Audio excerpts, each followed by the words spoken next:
Waheguru Ji Ka Khalsa, Waheguru Ji Ka Fateh. Ladies and gentlemen, welcome to another episode of Media Watch. I'm your host, Dr. Savi. So we're back for another show, not an archive show, we're having a regular show.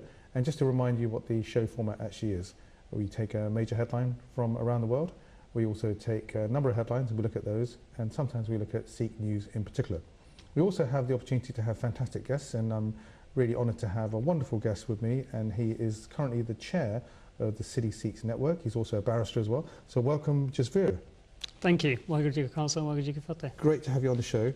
Really appreciate your time. I know we spoke ages ago about getting you on, and I have to book your time because you're so busy. You know. Well, look, it's finally happened, and that's the main thing you're doing, isn't it? That's what it is. Well, it takes a lot of time, let's say. Absolutely. I know the City Sikhs Network. We can talk about it a bit later, but you do a lot of events as well, don't you? Yes, and a lot of interfaith work, a lot of faith representation work as well. So yes, keeps me very busy. Fantastic. So let's start off with the first news, the first story, which seems to be hitting the headlines, and it's gone around the world. I've even got relatives in America that are talking about this as well.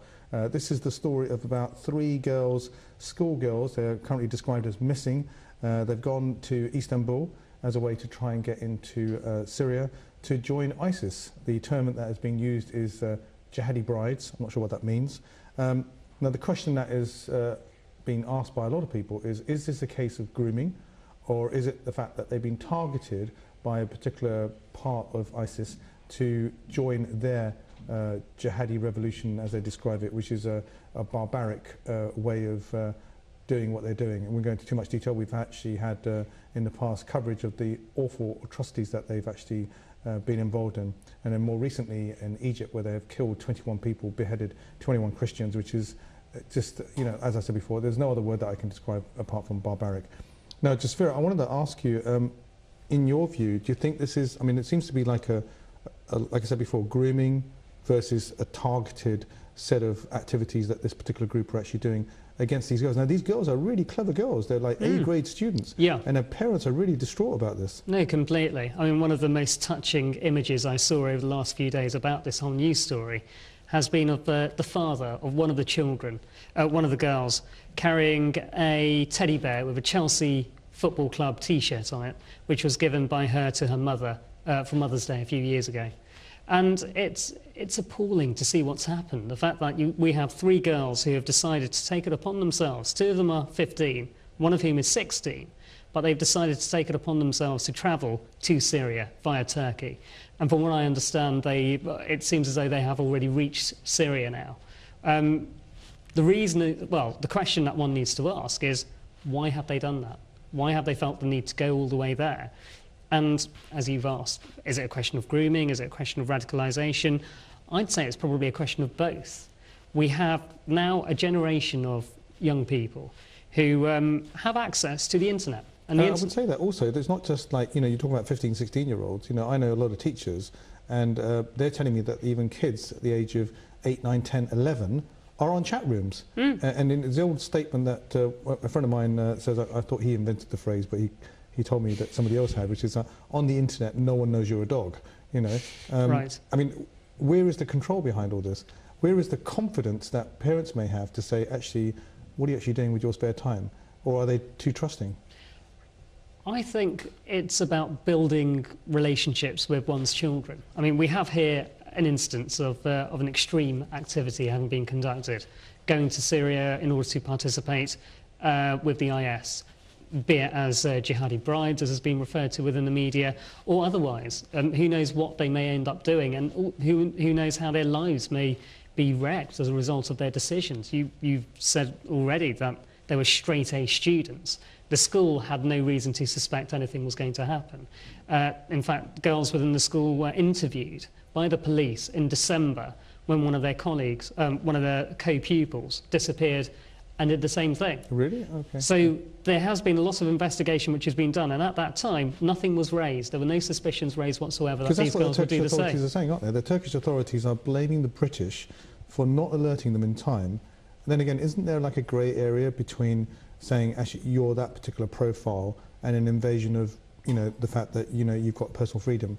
I mean, should we be checking everyone's emails? Well, the Met Police have also said that the Turkish authorities are incorrect, and that in fact they were informed within a day of the Met Police becoming aware of these girls disappearing. To squeeze out the country and go out into Syria? I think this happened on Tuesday, and the Met Police informed the Turkish authorities on Wednesday. The girls didn't leave Turkey for about 4 or 5 days, so there would have been enough time for the Turkish authorities to have tracked them down, if at all possible. Now, the issue is about what happens in respect to children. Children are growing up much quicker these days. We know that simply through what we see on TV, simply through what we see on Twitter. We have, 10, 12-year-olds who have Twitter accounts these days, some of which can be quite funny, as I'm sure we all know, some of which can be quite concerning. And I think we now have a generation of parents who simply don't know how to have conversations with their children about the use of social media, influences on the internet. I mean, it's possible for children to access anything whatsoever on the internet very easily. I mean, there's a reason why Islamic State have put up images of beheadings on the internet, because they know that people in there, all the way from, say, 8-year-olds through to 80-year-olds, can access it immediately, simply like that. When you have that on the internet, there comes a time where parents have to start thinking, right, how are we going to ensure that we can have good conversations with our children to make sure that they do things in accordance with how things should be. That doesn't mean you dictate things as a parent, but it means you guide them. I mean, we shouldn't say the parents have to blame, and like you said, no, of course not. We can't lay the blame directly at, the fact that there's a family relationship issue here. We can't. No, of course not. We can't do that. But what we can say is that there must be mechanisms in place to be able to have those checks. It was almost like, and I think we were talking about this before the program started, which was that no one teaches you to be a parent. No one gives you parenting skills, do they? No. No one actually. You're not with them all the time, are you? So you don't know what influences are being, put across. Absolutely, and as I said, it's a whole generation of parents whose own parents didn't have to worry about the internet, didn't have to worry about social media. Things have changed now. You can have communications not coming by letter or by telephone, but through the internet, through mobile phones. It's very easy for children to lead double lives without parents realising. One way to overcome that is to have open and frank conversations. Now, as we've quite rightly said, this isn't blaming the parents whatsoever, but there is a deeper issue, I think, in society, which is about how do you keep your children safe? And how do you prevent them from falling into things that you think may be incorrect? So does that mean that we've got to have some special training, or it's the responsibility of the internet service providers to be able to close off certain areas of the internet? Or do you think that maybe we should have the government introduce more and more guidebooks to say, if you're a parent, there's a top 10 things that you need to look out for? Well, first of all, we shouldn't have more of a nanny state. We shouldn't have the government dictating to us what should be the way that parenting should be done. But we do need to have more guidance. And one way of doing that is perhaps having some sort of a government campaign or advertising to say, look, you need to be aware of what your children are doing. And you may not know that. The children may be saying one thing to you but doing something else completely different. Now, all children do that. All people do that. But it's about keeping the children safe. So it isn't dictating to the children and saying, right, this is wrong. It's more about having an open conversation and saying, look, is there anything on your mind? These girls had one of their friends contact them via Twitter very recently, which led to this journey being undertaken by them, namely travelling to Syria. If the parents had been able to perhaps pick up on something, and they say they haven't, but if there had been some sort of indication, maybe things would have been different. But then again, maybe not. The school themselves, the school where all 3 of the girls go, has also said there were no signs whatsoever of any radicalisation or anything of the sort having happened. So there's no warning signal there? No, none whatsoever, which is why it gives more of a concern as to this is probably grooming. And grooming is something that people need to keep an eye on. And it can happen in all communities by people of any community. It's not just a Muslim issue. And the issue you raised about the radicalisation and the racial profiling, that won't work. Not as far as I can see it, because issues such as this aren't just limited to one community. There's something that all people in Britain should be concerned. I just wondered if there was anything that we could, if there was something, this is a bit of a random question, we hadn't, it's just something that came to my mind, which was, what can we do now? The girls have gone. Is there anything that we could do to help bring them back? Have you got any ideas about that? To bring them back? Yeah. That's going to be difficult. Yeah? We can't talk to them direct. We influence the people that they talk to. Well, one thing that has been done is video messages. put together by the members of their families. That's a nice idea. Yeah. And they've already done that. There was the press conference that happened a few days ago with, you have the parents who are crying. You have the sisters of some of the girls saying how they feel as though their heart has been ripped out of their own soul, out of their own families. When you've got heart-wrenching images like that, I'm hoping that those will get through to the girls, and the girls will realise that they've made a mistake and they need to come back. So on an emotional level, maybe to kind of tackle it from an emotional level, but unfortunately what happens, and speaking from experience of people that I've known who have unfortunately got trapped into those, not necessarily in this kind of situation, but have, if there's victims of grooming or whatever, they almost feel entrapped and they can't get out of it, or there's certain things that are holding them back. I guess there's no place where they can go where they can freely kind of just talk about it and say, actually, maybe I made a mistake, and be less embarrassed about it. It's going to be difficult. It's got to be self-realisation, isn't it? There has to be self-realisation, but it's also difficult, given that the girls have now gone into a war zone, effectively. Yeah. It's not going to be possible for them to access, say, the British Embassy, or to get in touch with any authorities that could necessarily assist them. They're in a no man's zone. My worry would be that, the longer they stay out there, the more, they kind of almost like a Stockholm syndrome thing, where they get trapped into believing whatever's been said around them. Yeah, and we need to realise that they're victims of what has happened. And I think that's true of all people who've been groomed, as well as all people who've been radicalised. They are victims of what has happened. They're not necessarily the proponents of that particular ideology. They've just fallen into a trap, and they need to be helped. Let's hope the parents, our hearts go out to the parents, and we hope that there will be a resolution to this, and that the girls will see sense, and if we can get through to them, like you said, through the video messages, that on an emotional level, that's a good place to start. Let's move on to the next story. Now, ironically, the same documentary company, this is a media show, the same documentary company that exposed earlier issues associated with MPs is back in the news, having exposed examples of, let's see, routes to access is the most subtle way that I can put it. A couple of MPs, former Foreign Secretary Jack Straw, Malcolm Rifkin, face cash for access claims. Now, I've seen the programme, and just for the viewers who haven't actually seen it, the situation is that both of them are in compromising positions. They talk about the fact that they've got a salary. One of them says that he's free on a Thursday all the way up to Monday afternoon, and he spends his time walking and reading, because there's a reason why lots of MPs actually write books. I don't know. Maybe they're writing their memoirs about all the free time they've got.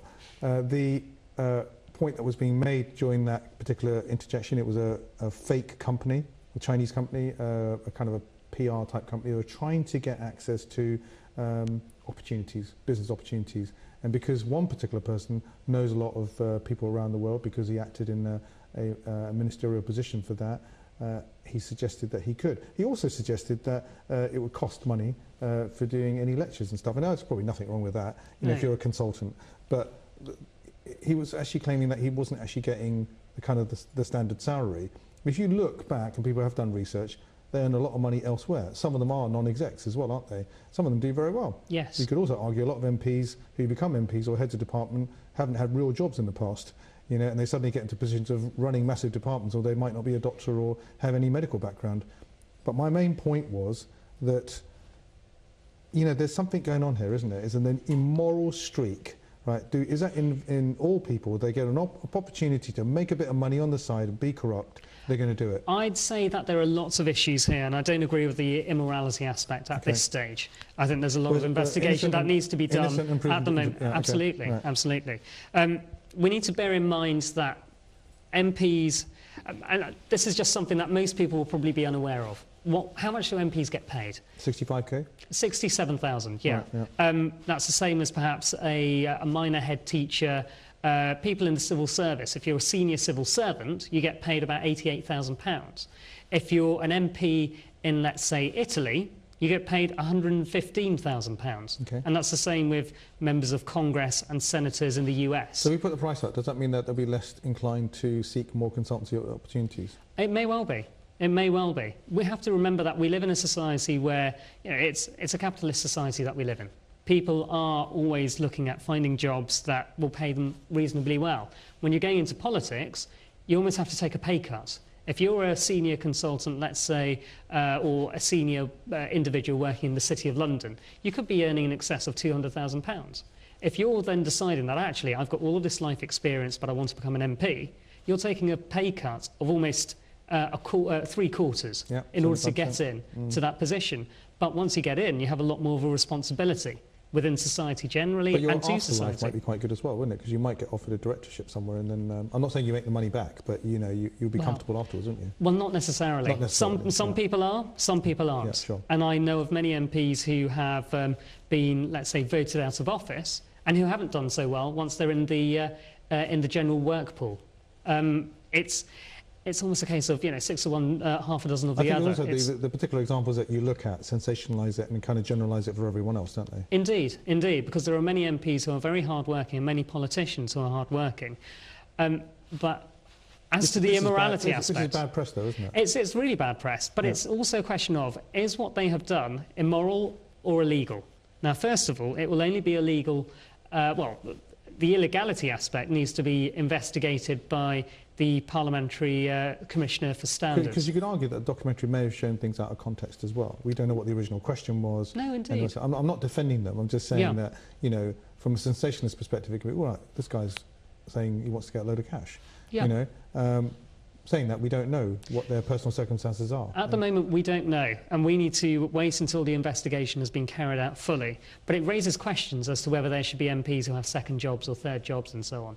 My personal view is that it's important to have MPs in Parliament who have life experience and work experience away from Parliament. You get so many individuals who are, let's say, career politicians. All they've ever done is work within Whitehall or within government as an advisor or as a researcher, and then find their way into becoming an MP and then manage to do well within the Houses of Parliament, within the House of Commons. Sure. Many people do that. If you are, let's say, an outsider who has set up his own business or her own business and she or he have managed to excel within their own profession, and they decide, actually, I want to get into politics, they have a lot of wealth that they can bring to that job. And they could do so much for, let's say, society generally. The difficulty we have at the moment is changing certain perceptions that people have of what Parliament is and what it does. And I'm sure many people would say, well, MPs, all they do is sit down, don't do much, they come out, ask us to vote for them, come to the Gurdwara, do a speech once every 5 years, and that's it. They don't see what the hard work is being done behind the scenes. What I would also say, I mean, it's on a separate point, really, is that are today's MPs truly reflective of today's society? And the same goes with media as well. The people that you watch on TV, are they a reflection of, and the kind of programmes that come out, are they a reflection of society? And in a way, Parliament really needs to kind of bear that in mind, don't they? The kind of people that come forward, or the safe seats, the inverted commas safe seats that people are put into, because they don't want to lose the opportunity to make sure they've got a majority. I think that's a different thing entirely, because, but on that point, if, let's say, society was to be truly reflective, or Parliament was to be truly reflective of the societal makeup, Sikhs make up 0.7% of the British population. We need to have 5 MPs in Parliament in order for that to truly reflect our own community. And so far we've not had one apart from a couple of Lords that are sitting in the House of Lords. Well, no, we've had, let me think, I think we've had 4 or 5 MPs altogether. Over the last 25 years, we've had Pyara Singh Kabra, we've had Marsha Singh, we have had Parmjeet Singh Danda, we've had Parmjeet Singh Gill, and we currently have Paul Uppal. So we've had 5 altogether. We do have a number of MPs who are in the House of Lords as well. Yeah, we do. But at the moment, we only have the 1. We need to have 5 at all times in order to reflect society. A cumulative moving average is on a single point in Parliament. Well, it'd be 5 in a sitting. Yeah, 5 in a single Parliament. We've had 5 in historical history. Yes, that's right. In parliamentary history, we've only had 5 in the last 25 years. So things need to change a lot in order for Parliament to truly reflect society. And also, we haven't had a single female Sikh MP. That's something that is crying out for, and we need to change that so that for, well, as far as I'm aware, there are no PPCs either on the Conservatives or the Labour lists who are standing, who are female Sikhs. I'm hoping that by 2020 we can change that and have something completely different. Let's move on to something that is related to greater representation, right, there is thought of introducing a Sikh regiment. We've only got about 4 or 5 minutes left, but Oh, right. Time passes when you're having fun, hasn't it? And somebody described an interesting term. They call it recruitment by apartheid, which I thought was a bit of an extreme statement. That's very extreme. Does that mean that we... so the argument, one argument is that we need to have a separate Sikh regiment because that encourages people from the Sikh community to join. Although we have a history of being major contributors to the world wars and being in senior positions. You don't have to watch something like The English Patient. You realise that, you know, it's an incredible kind of good bit of PR for Sikhs, for people to know that there were Sikhs out there serving during the World Wars. There's not a lot of information. Well, during the World Wars, during the First World War and Second World War, I think there was something like 83,000 Sikhs who were killed during that period of time, and about 110,000 who were wounded. Not to mention the tens or if not hundreds of thousands who fought during the war and who weren't wounded or killed. I mean, every Sikh family probably has an ancestor who fought in the First or Second World War on behalf of the British forces. And to go from hundreds of thousands of people down to 160, which is all we have in the British forces today. The regiment would help to... I think it would. Okay. I think it would improve numbers because, again, if we're looking about reflecting society, we need to have 1,000 Sikh members of the armed forces in order for it to truly reflect the population of Sikhs in Britain. And we would hope that the opportunities would be there for them to progress into specialist areas like the SAS and other areas. Absolutely. Yeah. I mean, the Gurkhas, look at how they do things. They have the possibility of joining. The Nepalese community can join under the Gurkha regiment, and then they can, after a few years, move on to whichever regiment they so wish. Sikhs have the opportunity of joining any regiment they want. But here, there will be the opportunity to join a Sikh-specific regiment, which will perhaps even have the Guru Granth Sahib at the head of any let's say, going into war. I've seen that picture as well. Yeah, we've all seen that picture of going into war during the Second World War where the Guru Granth Sahib was at the head. Sure. Sikhs may have now the opportunity to replicate that, and I think it's a good thing. It's interesting that I think we've got a picture as well that we'll show, which is a Sikh soldier actually guarding the Queen as well. On parade. So we'll show that picture as well. Now, we've got a few minutes left. I did say we'd talk about it, and I'm not cutting you short on about the time. Tell us a little bit more about City Sikhs being chair. You know, what kind of things are you up to at the moment? Sure. When did it start? You know, what's the future? Of course. Well, we started in 2010, and it was founded because we realised that there was a group of us, a group of young Sikh professionals who realised that there was a niche that needed to be filled. It was originally a professional networking organisation, and it's grown over the years to become a large organisation, well, the largest individual membership organisation of Sikhs in the UK. We have 6,000 members, over 6,000 members in the UK. Not just in London, but across the UK. Across the UK. Yeah, right. And we're now going international. So we're about to open a branch in Delhi. I read that, yeah. And that's going to be in early April. We have lots of events which are always happening, and I'd recommend that the viewers go to the City Sikhs website, which is citysikhs.org.uk, in order to find out more about what we're doing in the future. We're having an electoral hustings as well in the run-up to the general election. And there is a lot of work that we are doing on an interfaith level, as well as representing the interests of the British Sikh community in various areas in central government, local government and elsewhere. So if anybody is interested in getting in touch, please write to us at info@citysikhs.org.uk, and we will do our best to help out however we can. So the website is www.citysikhs.org.uk. Okay, fantastic. Okay, well, Jasvir, it's fantastic to have you on the show. Really appreciate it very much, your time. I'm glad that we booked it and got you here. Okay, well, same here. I'm glad that you managed to get me in here. Yeah, fantastic stuff. And so thanks very much for joining us this week. If you want to send me an email, you can do that at info@sikhchannel.tv. You can follow us on Twitter with the hashtag #MediaWatch, and we look forward to seeing you next time round. So thanks for joining us, and thanks again to Jasvir, and we look forward to our exciting guests going forward. So until next time, Waheguru Ji Ka Khalsa, Waheguru Ji Ki Fateh.